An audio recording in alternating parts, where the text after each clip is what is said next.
Pessoal, tudo bem? Neste vídeo nós vamos conhecer um pouquinho da filosofia desenvolvida por Jürgen Habermas, um grande pensador alemão do nosso tempo. Mas antes de falar do Habermas, eu quero que vocês conheçam as bases teóricas desenvolvidas pela chamada Escola de Frankfurt, que é o ponto de partida do pensamento habermasiano. Então veja, Habermas é um filósofo alemão que nasceu em 1929 e é membro da segunda geração da Escola de Frankfurt. Por isso é importante que nós tenhamos contato com a primeira geração da Escola de Frankfurt para que o pensamento desenvolvido por Habermas faça mais sentido. Lembrando, então, que Habermas é ainda um filósofo vivo e que ainda hoje está reconstruindo, revisitando a sua própria teoria. Então é importante dizer que é sempre um desafio estudar um filósofo vivo, uma vez que esse pensador pode, a qualquer momento, fazer mudanças significativas em sua estrutura intelectual. Dito isso, então vamos conhecer a primeira geração da Escola de Frankfurt, que nasce na Alemanha na década de 20 do século passado.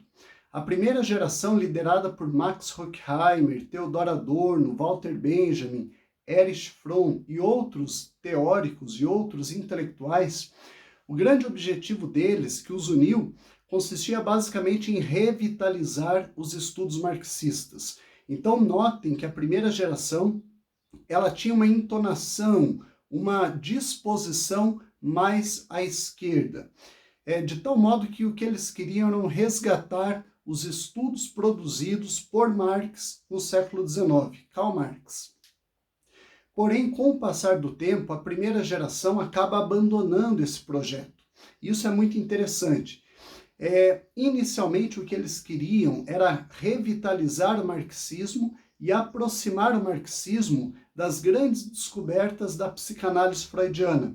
Mas eles abandonam essa pretensão porque eles percebem que o marxismo se transformou em discurso. Então, notem aqui uma crítica ao próprio marxismo. Eles percebem que aquela teoria marxista, de algum modo, não conseguia se efetivar no mundo dos fatos. Veja, por exemplo, que em 1917, portanto, um pouquinho antes do nascimento da Escola de Frankfurt, houve a Revolução Russa, quando nasce o primeiro país soviético do mundo, socialista. Naquele país socialista, que derrubou o governo do czar Nicolau II e instaurou, então, o socialismo liderado por Lenin, as reformas prometidas pelo socialismo não foram implementadas. Isso gera uma certa decepção dos teóricos da Escola de Frankfurt com relação à agenda, ao projeto marxista. Portanto, eles acabam abandonando esse objetivo, que era revitalizar o marxismo, e começam, a partir daquele momento, a estudar uma novidade típica do século XX, que são os regimes totalitários. Aqueles regimes totalitários que nós conhecemos há pouco com Hannah Arendt. O totalitarismo passa a ser o objeto, então, de análise dos teóricos da primeira geração da Escola de Frankfurt. E a grande questão que eles querem entender é a seguinte: será que os regimes totalitários que marcam o início do século XX são decorrentes de uma razão iluminista burguesa? Dito de outro modo, a tese que os teóricos vão explorar consiste na ideia de que talvez a razão moderna, a razão iluminista burguesa moderna, é a grande responsável pelos regimes totalitários do século XX. Eles começam a estudar o totalitarismo e comparar, aproximar com os grandes ideais da modernidade.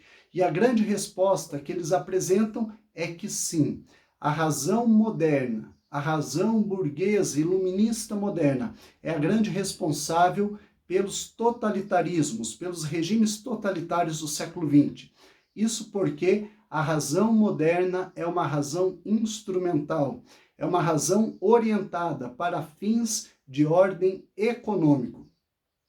E isso gera para a Escola de Frankfurt uma grande decepção com relação à razão, com relação ao mundo das ideias, que deveria transformar o mundo real em um local melhor para se viver. É a partir desse momento que nasce, de fato, a chamada teoria crítica.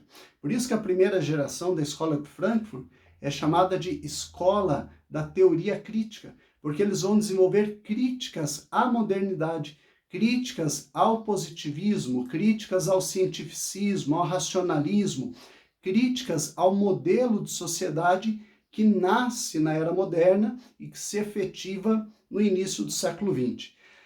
Para os teóricos da Escola de Frankfurt, o grande projeto da modernidade falhou. Vou repetir porque isso é muito importante. O projeto da modernidade falhou. Em que consistia o chamado projeto da modernidade? Ora, consistia em construir, em produzir um ser humano esclarecido, iluminado. Veja o contexto do iluminismo do século XVIII. Iluminado pelas luzes do saber, pelas luzes da razão. A promessa da modernidade era destruir os mitos por meio da razão, por meio de uma razão autônoma, esclarecida. E o que se percebe no século XX é justamente o contrário. A razão que deveria destruir os mitos e libertar a humanidade, ela acaba se tornando ela própria um mito. Se antes a razão queria dominar a natureza, agora a razão está dominando o próprio homem. O ser humano, ele é prisioneiro de uma razão doentia, de uma razão, como vai dizer o Theodor Adorno, uma razão doentia, podre, uma razão que está comprometida com a ordem econômica, mas não com a emancipação, com o esclarecimento, com a autonomia. Portanto, o diagnóstico que a primeira geração da Escola de Frankfurt faz é bastante pessimista. Eles chegam à conclusão de que isso é uma fatalidade, que não há muito o que se fazer. Talvez a única forma de alterar essa situação seria resgatar os princípios dionisíacos que foram apresentados por Nietzsche no século XIX, recuperar esse espírito de Dionísio, que é um espírito mais livre, mais instintivo. Mas essa possibilidade, no contexto do século XX, ela está fora de cogitação. Portanto, a Escola de Frankfurt conclui que, diante dos fatos, diante da ascensão do totalitarismo e da expansão de uma razão tecnocrata, de uma razão instrumental, a única coisa que nós podemos fazer é tentar resistir a isso. Mas a curto ou médio prazo não há o que se fazer. Isto é uma fatalidade. Notem que é neste ponto que o Habermas, como membro da segunda geração da Escola de Frankfurt, ele deixa a geração. Ele se afasta dos teóricos. O Habermas foi aluno, foi orientando do Theodor Adorno. Mas o Habermas não concorda com a ideia de que o projeto da modernidade falhou. O Habermas acredita que o projeto da modernidade não falhou. Pelo contrário, o projeto da modernidade está apenas inacabado. Portanto, o que o Habermas propõe é concluir o projeto da modernidade. Notem uma coisa, toda a filosofia habermasiana consiste no desejo de concluir o projeto da modernidade. Sempre que nós falarmos de projeto da modernidade, se lembre que é um projeto centrado no ser humano, um projeto que consiste em tornar o homem esclarecido, autônomo, por meio do uso da razão. Como que o Habermas propõe concluir o projeto da modernidade? Partindo da filosofia do Kant e da filosofia do Hegel. Duas filosofias que são antagônicas, que são opostas, que são diametralmente opostas. Mas o Habermas parte dessas duas filosofias e com esse movimento dialético, de diálogo com elas, ele propõe concluir o projeto da modernidade, que é o que nós veremos no próximo vídeo.